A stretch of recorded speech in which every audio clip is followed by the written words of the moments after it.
मानव में श्वसन, human respiration.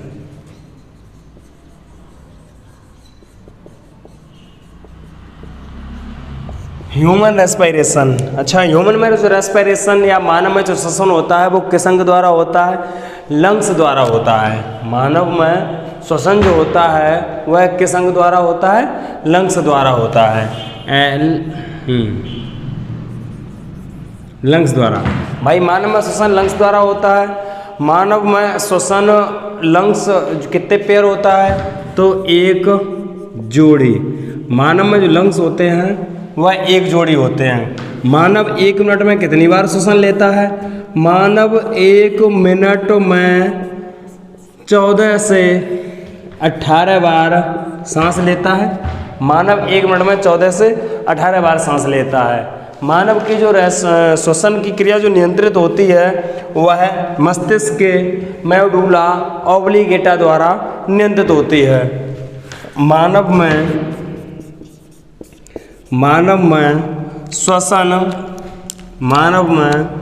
श्वसन मस्तिष्क के मेडुला ऑब्लिगेटा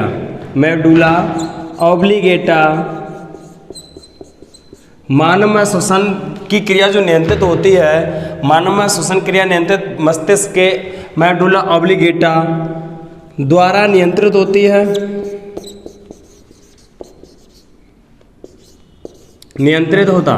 मानव में जो श्वसन नियंत्रित होता है वो मेडुला ऑब्लिगेटा द्वारा नियंत्रित होता है। अच्छा, जो श्वसन दर मापी जाती है वो किसके द्वारा मापी जाती है? तो श्वसन मापी यंत्र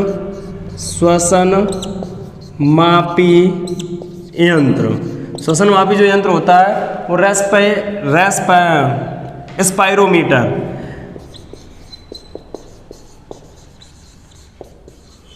स्पायरोमीटर। मानव में या किसी भी जंतुओं में जो श्वसन मापने का यंत्र होता है वह स्पायरोमीटर होता है। देखिए, मानव का श्वसन मार्ग। भाई मानव के श्वसन मार्ग में कौन कौन भाग लेता है? मानव में जो गैस या श्वास जो ली जाती है वो किन किन अंगों से लेके जाती है? तो सबसे पहले हम बात करेंगे हमारे छिद्रों से, ठीक है ना। मानव में जो श्वसन अंग होते हैं वो सब एक पेयर होते हैं, हमारे छिद्र भी एक पेयर होते हैं। तो देखिए यहाँ मानव का श्वसन मार्ग, सबसे पहले मेरी श्वास जो प्रवेश करेगी वो नॉस्ट्रिल में प्रवेश करेगी। नॉस्ट्रिल के आगे ये मेरी जो श्वास जाएगी वह फेरिंग्स में जाएगी। फेरिंग्स के बाद मेरी जो श्वसन जाएगी वह लैरिंग्स में जाएगी।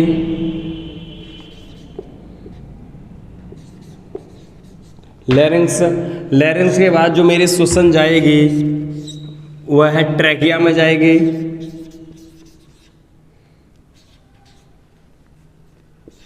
ट्रैकिया के बाद जो मेरी श्वसन जाएगी ब्रोंकाई में जाएगी।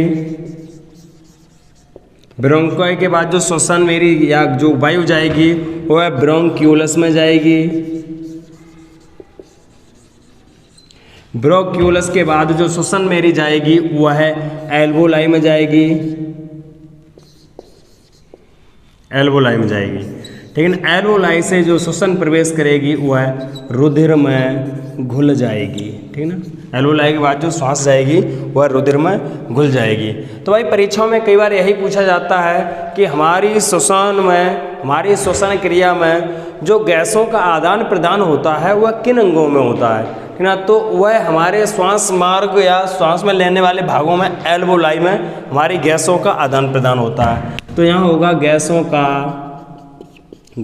का आदान प्रदान, ठीक है भाई। अब चित्र में हम देखते हैं मेरे लंग्स कैसे हैं। देखिए ये रहे ह्यूमन लंग्स, ठीक है ना। ह्यूमन के जो लंग्स होते हैं वह 1 पेयर होते हैं, एक जोड़ी लंग होते हैं, ठीक है ना। इसकी नॉस्ट्रिल हमारे नासा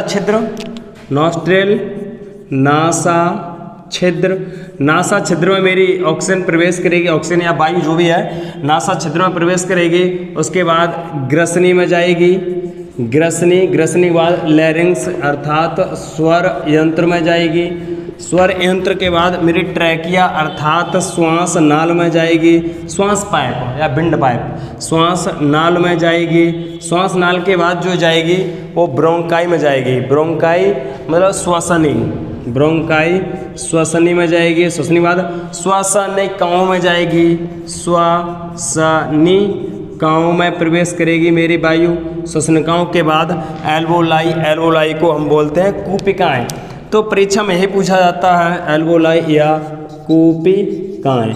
परीक्षा में यही पूछा जाता है कि गैसों का आदान प्रदान कहाँ होता, एल्वोलाई में या कूपिकाओं में गैसों का आदान प्रदान होता है। अब मानव लंग्स की हम स्ट्रक्चर देखते हैं।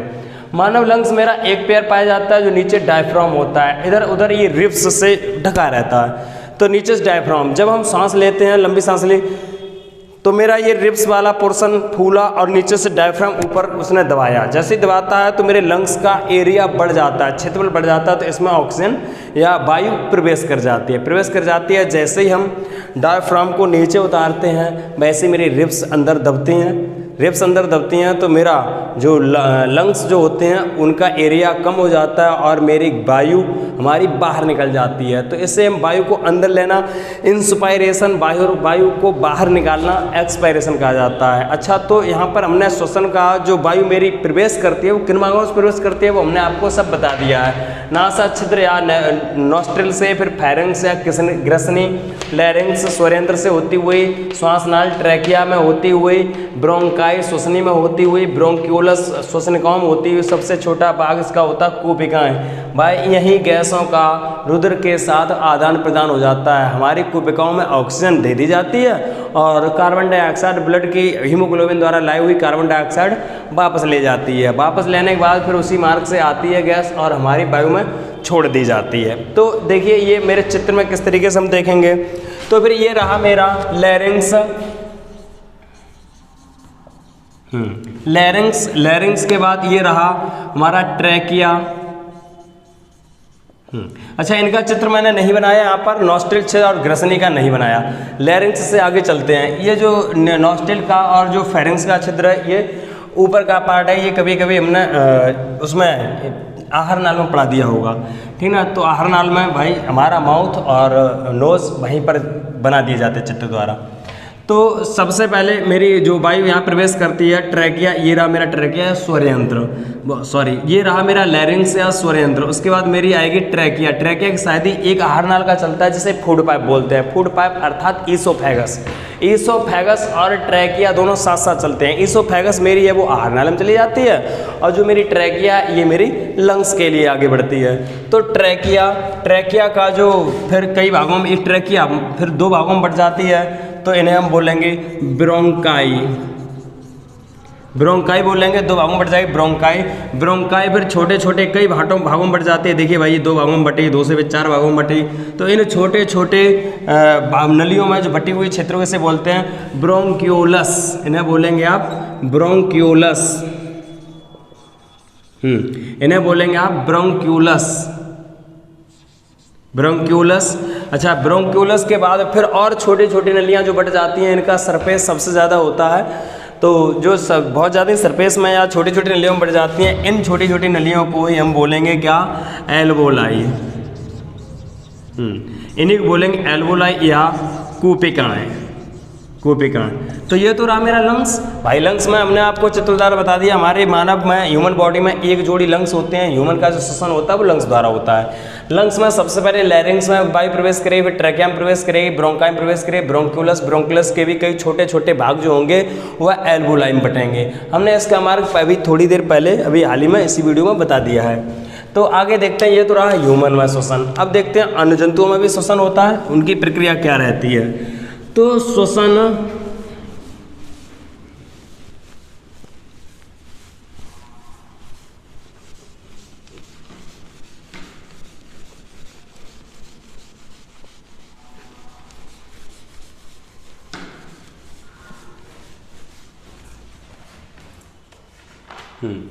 तो रेस्पायरेशन,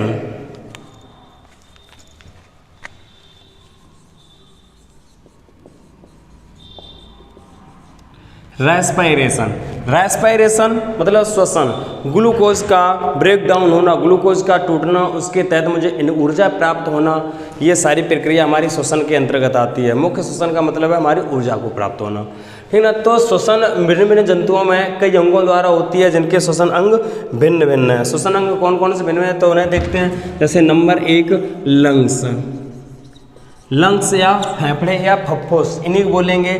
लंग्स द्वारा मेरा जो श्वसन लिया जाता है वह सबसे पहले तो बात करेंगे मानव, मानव में लंग्स द्वारा श्वसन होता है।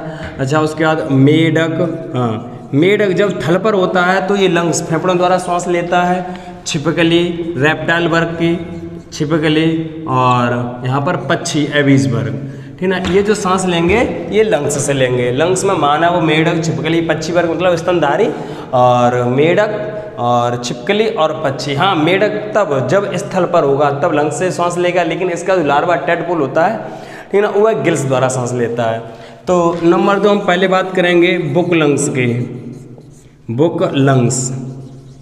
हाँ, तो देखिए इसमें बुक क्यों लग गया है, तो लंग्स ही लेकिन बुक लग गया। इनकी स्ट्रक्चर जब देखी गई है, अर्थात बिच्छू के श्वसन यंत्र की, बिच्छू के श्वसन यंत्र की जब स्ट्रक्चर देखी गई तो मुझे खुली किताब जैसे दिखाई दिए। उसके लंग्स जो दिखाई दिए वह खुली किताब जैसे दिखाई दिए, इसलिए इसका नाम रख दिया गया बुक लंग्स। बुक लंग्स द्वारा रेस्पिरेशन किसमें होता है, ये होता है भाई साहब बिच्छू में। बुक लंग्स द्वारा रेस्पिरेशन बिच्छू में होता है। नंबर 3 हम बात करते हैं स्किन द्वारा। कुछ जंतु स्किन द्वारा भी श्वास लेते हैं, स्किन द्वारा, जैसे केचुआ। कुछ जंतु स्किन द्वारा भी सांस लेते हैं, स्किन द्वारा, जैसे केचुआ। कुछ जंतु गिल्स द्वारा भी सांस लेते हैं, गिल्स, जिन्हें बोलेंगे आप गलफड़े। गिल्स द्वारा मछली अथवा कई जलीय जंतु, मछली गिल्स द्वारा सांस ली। हाँ, यहाँ पर एक बहुत महत्वपूर्ण टॉपिक रहता है टेडपोल। टेडपोल या इन्हें बोलेंगे मेढक का लार्वा। मेढक का लार्वा जो सांस लेता है, मेढक का लार्वा सही है। मेढक का लार्वा भी सांस लेता है, किसके द्वारा लेता है, गिल्स द्वारा। जब मेढक किसके द्वारा लेता है, लंग्स द्वारा। लार्वा गिल्स द्वारा सांस लेता है। नंबर 5 स्किन द्वारा, मेढक भी लेता है स्किन द्वारा। मेढक, हाँ देखिए भाई, मेढक देखो 3 जगह आ गया। मेढक भाई हीरो है यहाँ पे। देखिए मेढक जब स्थल पर होता है, मेढक जब स्थल पर होगा तो ये लंग्स द्वारा सांस लेगा। इसका जो लार्वा होता है, इसकी प्रारंभिक स्थिति होती है वो मछली जैसे दिखाई देती है। तो मेढक का जो लार्वा होता है अर्थात टेडपोल जो होता है वह अपने गिल्स द्वारा मछलियों की भांति सांस लेता है। लेकिन मेढक जब डोरमेंसी सुप्तावस्था में चला जाता है, अर्थात जब जल की कमी हो जाती है, जैसे तालाबों में मेढक रहते हैं जल की अवस्था में, जब जल नहीं होता है तो फिर ये मेढक क्या करते हैं, दलदल होते समय ही ये जमीन के अंदर दलदल में ही प्रवेश कर जाते हैं और वहाँ अपना खाना पीना खाने के बाद ये डोरमेंसी सुप्तावस्था में 2 से 3 महीने के लिए चले जाते हैं। जब ये सुप्तावस्था में चले जाते हैं तो उन्हें भोजन नहीं करना, सांस भी बड़ा हल्की हल्की लेनी होती है, क्योंकि ज़्यादा सांस लेंगे तो ज़्यादा आवश्यकता पड़ेगी, ज़्यादा एनर्जी आवश्यकता पड़ेगी। लेकिन वो डोरमेंसी सोते समय उन्हें ज़्यादा एनर्जी की आवश्यकता नहीं होती है। तो ये धीमे धीमे वायु के अंदर ज़मीन से जो वायु को ग्रहण करते हैं तो वो हल्की मात्रा में ग्रहण करते रहते हैं, क्योंकि वायु के अंदर वो ज़मीन के अंदर वायु की मात्रा कम होती है। तो मेढक 3 जगह से श्वसन करता है। मेढक एक तो लंग से श्वसन करता है जब स्थल पर होगा, ठीक ना। मेढक स्किन से श्वसन करेगा जब डोरमेंसी सुप्तावस्था में चला जाएगा, ज़मीन के अंदर जब शांत माहौल में चला जाएगा, ठीक ना। और मेढक का जो लार्वा होता है टेडपोल, वह गिल्स द्वारा सांस लेता है। तो अब महत्वपूर्ण बात पूछी जाती है, प्रथम कीटों का श्वसन किन अंगों द्वारा होता है। तो कीटों में जो श्वसन होता है वह ट्रैकिया, ठीक ना। कीटों में श्वसन जो होता है वह ट्रैकिया द्वारा होता है। सीधा ट्रैकिया से ही ऑक्सीजन इसकी इन्वॉल्व हो जाती है। तो ट्रैकिया द्वारा जो श्वसन होता है वो किन में होता है, वो कीटों में होता है। अगला बॉडी सरफेस, सामान्य सतह से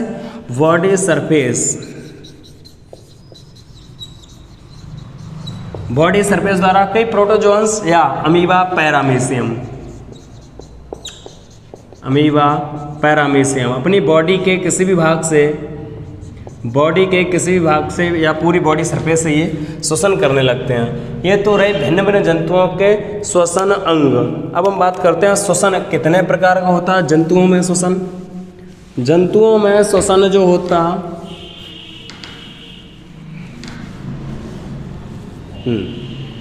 अब आगे हम बात करेंगे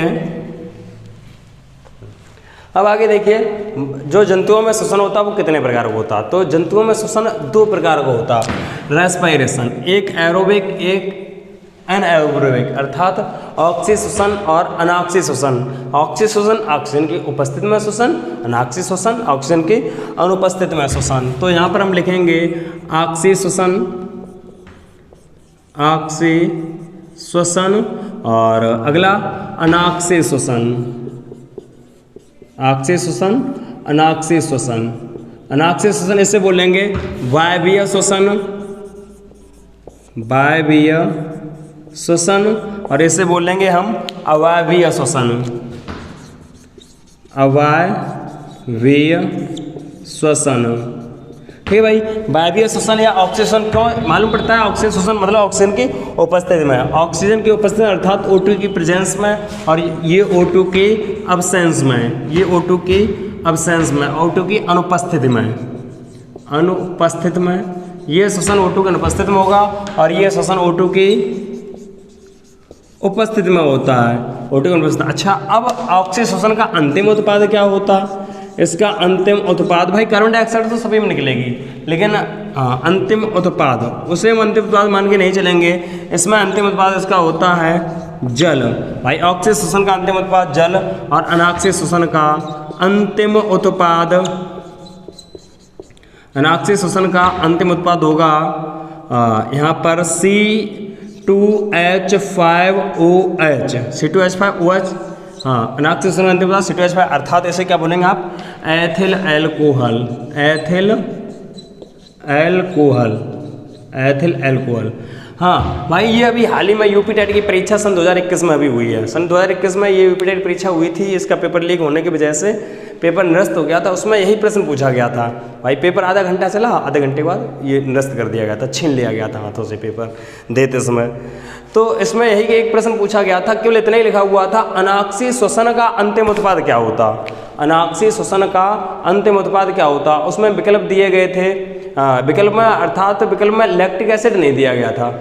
अच्छा, यहाँ पर एक दिमाग में क्यूरियोसिटी रहती है कि लैक्टिक एसिड भी अनाक्सी श्वसन में उत्पन्न होता है अंतिम उत्पाद, लेकिन वो कब होता है? जब जंतुओं की पेशियों में श्वसन होगा तो लैक्टिक एसिड अंतिम उत्पाद होगा। अगर जंतुओं की पेशियों में नहीं है, ठीक ना, सामान्यतः जंतुओं में अगर अनाक्सी श्वसन हो रहा है, ऑक्सीजन की अनुपस्थिति में जब श्वसन ये हो रहा है, तो अंतिम उत्पाद इसका एथिल अल्कोहल होगा। तो यहीं पर हम चर्चा करते हैं, यूपी टेट का जो 2021 का पेपर हुआ था उसमें यही केवल लिखा हुआ था अनाक्सी श्वसन का अंतिम उत्पाद है। तो उसमें 3 विकल्प दिए थे, चौथा दिया था उपरोक्त में से कोई नहीं। तो मैथिल अल्कोहल, एथिल अल्कोहल, मुझे विकल्प सही से नहीं याद है, इतना पता है कि उसमें लैक्टिक अम्ल नहीं दिया गया था, उसमें एथिल अल्कोहल विकल्प दिया गया था।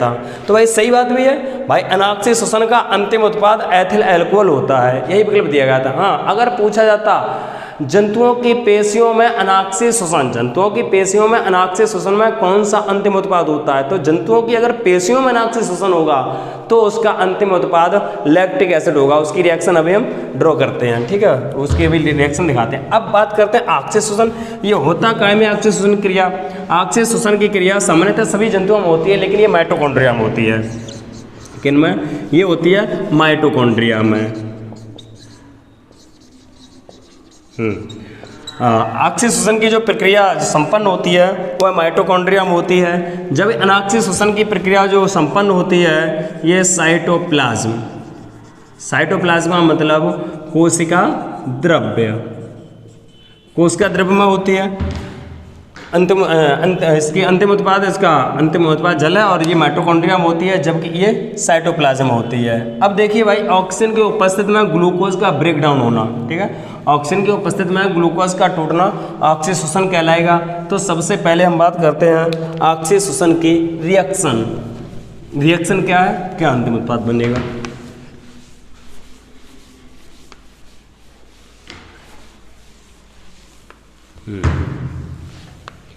ऑक्सी श्वसन,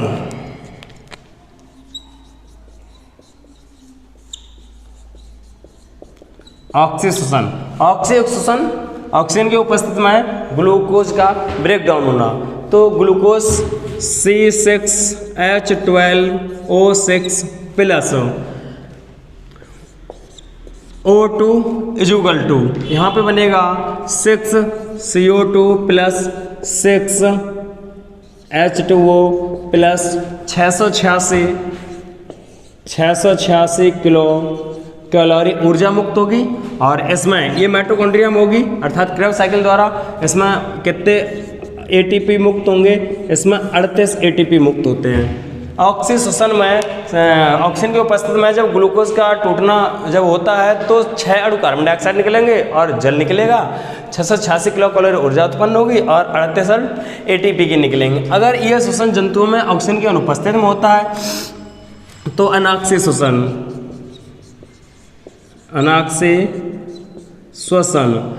श्वसन में ग्लूकोज की उपस्थिति होगी लेकिन ऑक्सीजन की अनुपस्थिति होगी।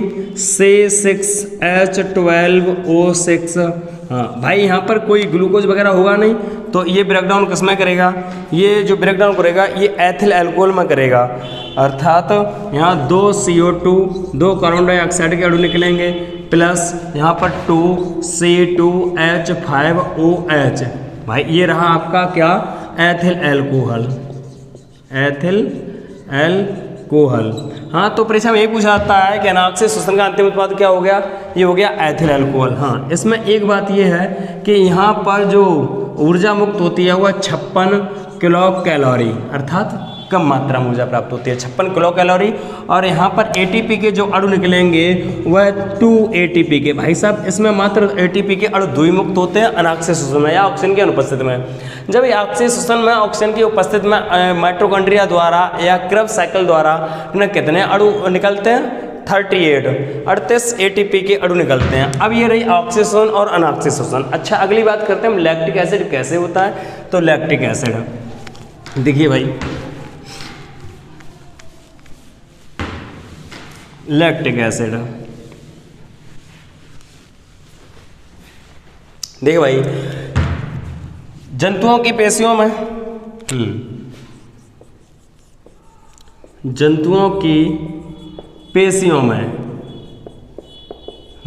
कौन सा? अनाक्सीय श्वसन। जंतुओं की पेशियों में अनाक्सीय श्वसन। भाई यहाँ पर भी ऑक्सीजन की उपस्थिति नहीं होगी क्योंकि श्वसन तो अनाक्सीय है। अनाक्सीय मतलब ऑक्सीजन की अनुपस्थिति में। तो C6H12O6 भाई ऑक्सीजन होगी नहीं, तो फिर यहाँ पर एथिल लैक्टिक एसिड बनेगा। Lactic acid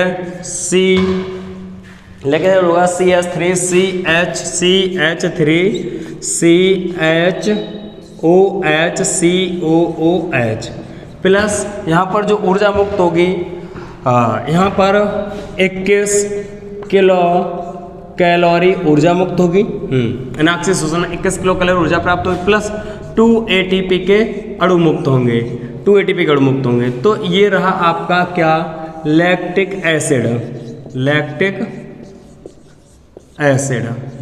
acid. तो भाई देखिए, परीक्षा में यही पूछा जाता है। परीक्षा में कई बार पूछा गया कि अनाक्सीय श्वसन का जंतुओं की मांसपेशियों में अनाक्सीय श्वसन का अंतिम उत्पाद क्या है? तो जंतुओं की मांसपेशियों में जो अनाक्सीय श्वसन है वह क्या है? यहाँ पर लैक्टिक एसिड है। अब लैक्टिक एसिड जंतुओं की पेशियाँ अनाक्सीय श्वसन करती कब है? बात तो ये है भाई। तो जंतुओं की जो मांसपेशियाँ होती हैं वो अनाक्सीय श्वसन तब करती हैं जब ऑक्सीजन की पूर्ति नहीं होती है। ऑक्सीजन की पूर्ति कब नहीं होती है? जैसे मान लिया आप भाई साहब दौड़े जा रहे हैं, ठीक है, आप दौड़े जा रहे हैं, दौड़ते दौड़ते क्या हुआ? आपको एनर्जी की ज़्यादा आवश्यकता पड़ी। दौड़ते दौड़ते एनर्जी की आवश्यकता पड़ी तो क्या हुआ कि भाई साहब ऑक्सीजन का अधिक आवश्यकता पड़ गई। ऑक्सीजन का दहन अधिक चाहिए और ग्लूकोज का ब्रेकडाउन तेजी से चाहिए। तो ऑक्सीजन की जब मात्रा अधिक आवश्यकता पड़ी तो आपने क्या किया कि ऑक्सीजन की पूर्ति करने के लिए पहले तो नाक से सांस लेते रहे। जब ऑक्सीजन की पूर्ति नहीं कर पाए तो भाई साहब क्या किया आपने मुंह भी खोल लिया। आपने नाक से भी सांस लेना चालू किया और मुंह से भी सांस लेते रहे, ठीक ना, हाँफने लगे, ठीक है, हाँ हाँफने लगे। तो क्या हुआ? आपने मुंह इसलिए खोला क्योंकि हम अपनी कोशिकाओं को ऑक्सीजन की पूर्ति कर सकें। भाई साहब फिर भी आप वर्क ज़्यादा कर रहे हैं, आप नाक से भी ऑक्सीजन की पूर्ति नहीं कर पाए, आपने मुंह से भी सांस लेना प्रारंभ कर दिया, आपने तब भी ऑक्सीजन की पूर्ति नहीं कर पाए, फिर वर्क आप किए जा रहे हैं, तो फिर आपकी मसल्स से आपकी पेशियां क्या करेंगी, ऑक्सीजन के न मिलने के कारण अनाक से शोषण करने लगेंगी, अर्थात ऑक्सीजन की अनुपस्थिति में ग्लूकोज को तोड़ना चालू कर देंगे, ग्लूकोज तोड़ेंगे ऊर्जा प्राप्त होगी, ग्लूकोज का ब्रेकडाउन करने लगेंगी। तो ऐसी स्थिति में क्या हुआ, 6H12O6 से हमने क्या किया कि ऑक्सीजन की उपस्थिति जब नहीं हो पाई तो अनुपस्थित में इन्होंने लैक्टिक एसिड का बना दिया। जब हमारी कोशिकाओं में लैक्टिक एसिड, हमारी मसल्स में जब लैक्टिक एसिड जमा होने लगा तो भाई साहब आपको थकान महसूस होने लगी। तो परीक्षा में यही पूछा जाता है कि भाई हमें मनुष्य को या किसी जंतुओं को कार्य करते करते एक थकान महसूस होती है, क्यों थकान महसूस होती है? भाई साहब सरल सी बात है कि कोशिकाओं में लैक्टिक एसिड जमा होने के कारण। तो यहाँ पर हमने 3 बातें बता दी, ठीक है। एक तो अक्षीय शोषण जंतुओं में, एक अनाक्षीय शोषण, और एक जंतुओं की मांसपेशियों में शोषण। अक्षीय शोषण में अंतिम उत्पाद जल रहा, अनाक्षीय शोषण का अंतिम उत्पाद जंतुओं में, अनाक्षीय शोषण का अंतिम उत्पाद एथिल अल्कोहल रहा, जबकि जंतुओं की मांसपेशियों में अनाक्षीय शोषण का अंतिम उत्पाद लैक्टिक एसिड रहा। तो याद रखेंगे अनाक्षीय शोषण में 2 उत्पाद आपके बन रहे हैं, एक तो मांसपेशियों में लैक्टिक एसिड, एक अन्य सामान्य जंतुओं में एथिल अल्कोहल, ठीक है। तो यहाँ पर आप कन्फ्यूज ना होंगे, आप आराम से समझ गए होंगे मुझे उम्मीद है। तो आइए रहा जंतुओं के वायवीय शोषण और अवायवीय शोषण। अब देखिए ह्यूमन में शोषण है ना, ह्यूमन में शोषण जो होता है वो 2 प्रकार से होता है, ठीक है। एक तो ब्रीदिंग और एक अंतः शोषण। ब्रीदिंग मतलब बाह्य शोषण, तो यहाँ शोषण मानव में या अन्य जंतुओं में भी श्वसन श्वसन क्रिया 2 होंगी, ठीक है भाई। देखिए 2 कौन कौन सी होंगी, श्वसन क्रिया 2 होगी, एक होगा बाह्य शोषण, एक होगा बाह्य शोषण और एक होगा अंतः शोषण। बाह्य शोषण और अंतः शोषण। बाह्य शोषण किसमें होता, बाह्य शोषण और अंतिम शोषण। बाह्य शोषण किसमें होता, हमारे श्वसन अंगों में बाह्य शोषण होता है, और अंतिम शोषण हमारी माइटोकॉन्ड्रियल सेल्स में होता है, ठीक है। तो बाह्य शोषण हमारा किसमें होगा, श्वसन अंगों में, हाँ श्वसन अंगों में, श्वसन अंगों में अर्थात मानव का श्वसन अंग मान लिया लंग्स। मानव में जो बाह्य शोषण होगा वो लंग्स में होगा, और अंतः शोषण कायम होगा माइटोकॉन्ड्रिया में। अंतः शोषण जो होगा माइटोकॉन्ड्रिया में, माइटोकॉन्ड्रिया में क्रेब्स साइकिल द्वारा अंतः शोषण होता है, और यहाँ पर लंग्स में बाह्य शोषण होता है। लंग्स में बाह्य शोषण भी किस तरीके से होता है, 2 प्रकार से होगा, एक तो इंस्पायरेशन, एक एक्सपायरेशन। इंस्पायरेशन मतलब इंस्पायरेशन, अच्छा बाह्य शोषण और अंतः शोषण। इंस्पायरेशन में सांस लेना और एक्सपायरेशन में सांस निकालना।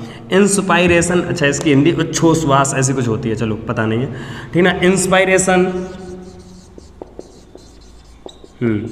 इंस्पायरेशन और एक होगी एक्सपायरेशन। Inspiration expiration. इंस्पायरेशन का है सांस को या वायु को ग्रहण करना, वायु को फेफड़ों में प्रवेश करना है, फुफ्फुस में प्रवेश करना, फेफड़ों में प्रवेश करना या प्रवेश होना, वायु का फेफड़ों में प्रवेश होना और वायु का फेफड़ों से बाहर निकलना, वायु का फेफड़ों से बाहर निकलना, वायु का फेफड़ों से बाहर निकलना। अब यहाँ पे दोनों में बात आती है कि वायु जब फेफड़ों में प्रवेश करती है तो भाई साहब कौन कौन से कितनी मात्रा में गैसों को लेती है। तो वायुमंडल में जो मात्रा होगी वही तो ग्रहण करेगी।